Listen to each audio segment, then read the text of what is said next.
مشال اپنے ماں باپ کی اکلوتی بیٹی تھی۔ اس کے ماں باپ نے اسے بہت لاڈ پیار سے پالا تھا۔ مشال میں اس کی دادی کی جان بستی تھی۔ گھر بھر کی لاڈلی ہونے کی وجہ سے سب کزن اسے جلتے تھے، پر ایک انسان تھا جو اسے محبت کرتا تھا۔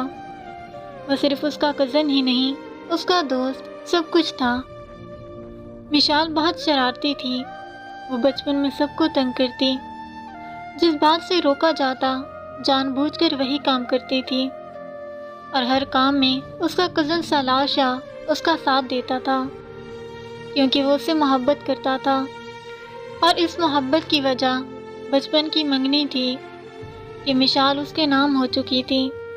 وقت کے ساتھ ساتھ سالار کے دل میں مشال کی محبت بڑھتی گئی، اور مشال ان باتوں سے انجان تھی۔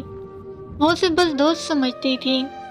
ایک بار سالار کا بھائی مشال کے جھولے پر بیٹھا جھولا جھولنے میں مگن تھا، جو مشال نے رونے دھونے کے بعد بڑی مشکل سے باپ سے لگوایا تھا۔ مشال نے اسے دیکھا تو غصے سے اسے جھولے سے نیچے گرا دیا۔ یہ تو میرا جھولا ہے، میرے بابا نے بنا کے دیا، تم کیوں بیٹھے اس پہ؟ وہ غصے سے بولی تو اس کا دوسرا کزن جو یہ سب دیکھ رہا تھا آیا اور مشال کو مارنے لگا۔ مارنے کے دوران اس نے مشال کو دھکا دیا اور وہ درخت میں جا لگی۔ اس کے سر سے خون نکلنے لگا۔ جب وہ گھر گئی تو اس کی ماں نے رو رو کر پورا گھر سر پر اٹھا لیا تھا، اور اپنے شوہر سے بولی میں اس گھر میں 1 منٹ بھی نہیں رہوں گی۔ وہ اپنی ضد پر اڑی رہی، اور آخرکار ان کے شوہر نے ان کی بات مان لی۔ مشال کو پتہ چلا تو وہ بہت روئی۔ وہ دادی اور سالار کو کبھی بھی چھوڑ کر نہیں جائے گی، پر کسی نے اس کی ایک نہ سنی۔ دادی اور سالار بھی بہت اداس تھے، پر وہ چاہ کر بھی کچھ نہیں کر سکے۔ مشال اپنے گاؤں کو چھوڑ کر لاہور آ چکی تھی۔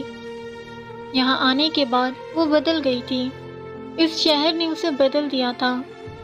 مشال کے دل سے سالار کا خیال نکل چکا تھا، اور سالار روز اس کے واپس آنے کی دعا کرتا۔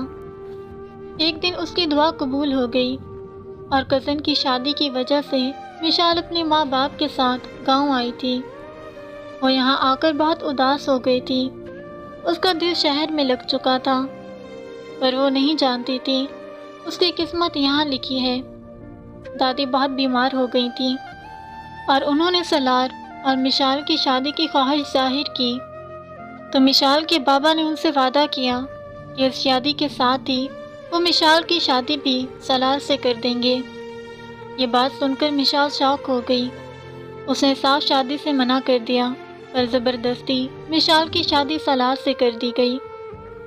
مشال اپنے بابا سے بہت ناراض تھی۔ وہ گھر میں کسی سے بات نہیں کرتی تھی۔ شادی کے بعد سالار نے اسے سمجھانے کی بہت کوشش کی، پر وہ اسے بدتمیزی کرتی تھی۔ ساری زندگی اس کی ہر بات مانی گئی تھی، تو اس کی شادی اس کی مرضی کے بنا کیوں کر دی گئی تھی؟ وہ سالار شاہ سے نفرت کرنے لگی، پر سالار کی محبت میں کمی نہیں آئی۔ وہ مشال کی نفرت کا جواب محبت سے دیتا۔ نہ چاہتے ہوئے بھی مشال سالار کو پسند کرنے لگی۔ اس کی محبت نے مشال کو بدل دیا۔ رمضان کا مبارک مہینہ آ گیا تھا، اور سارے گاؤں میں خوشی کی لہر چھا گئی تھی۔ سالار کسی کام سے شہر سے باہر گیا تھا، اور مشال اس کا بے صبری سے انتظار کر رہی تھی۔ وہ اسے اپنی محبت کا اظہار کرنا چاہتی تھی۔ شادی کے بعد آج وہ پہلی دفعہ دل سے تیار ہوئی۔ کڑھائی کی خوبصورت گلابی شلوار قمیض پہنے، ہاتھوں میں چوڑیاں پہن رہی تھی۔ جب سالار کمرے میں داخل ہوا، اس کی نظر مشال پر پڑی تو اسے خوشگوار حیرت ہوئی۔ وہ مشال کے قریب آیا اور اس کا ہاتھ تھامے چوڑیاں پہنانے لگا۔ مشال اس کی طرف دیکھ کر دھیرے سے مسکرائی۔ سالار، مجھے آپ سے بات کرنی ہے۔ بولو، سن رہا ہوں۔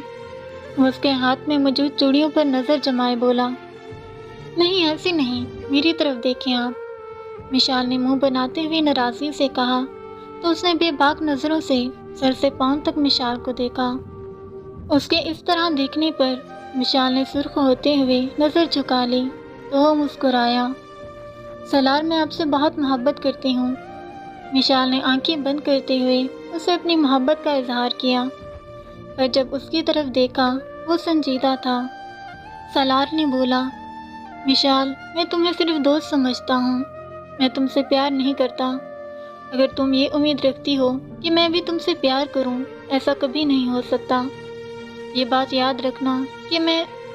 بولتے ہوئے جب سالار کی نظر مشال پر پڑی تو وہ رک گیا۔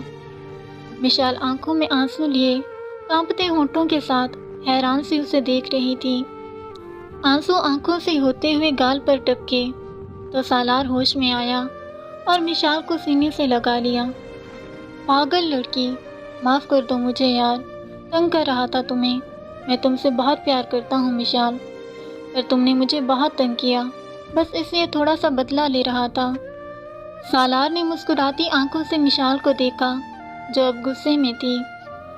سالار الٹے قدموں سے پیچھے ہونے لگا۔ رکو ذرا تم سالار، دیکھو پھر میں تمہارے ساتھ کیا کرتی ہوں۔ مشال غصے سے دھمکی دیتی اس کے پیچھے بھاگی۔ سالار کے کہکہوں سے پورا گھر گونج اٹھا تھا۔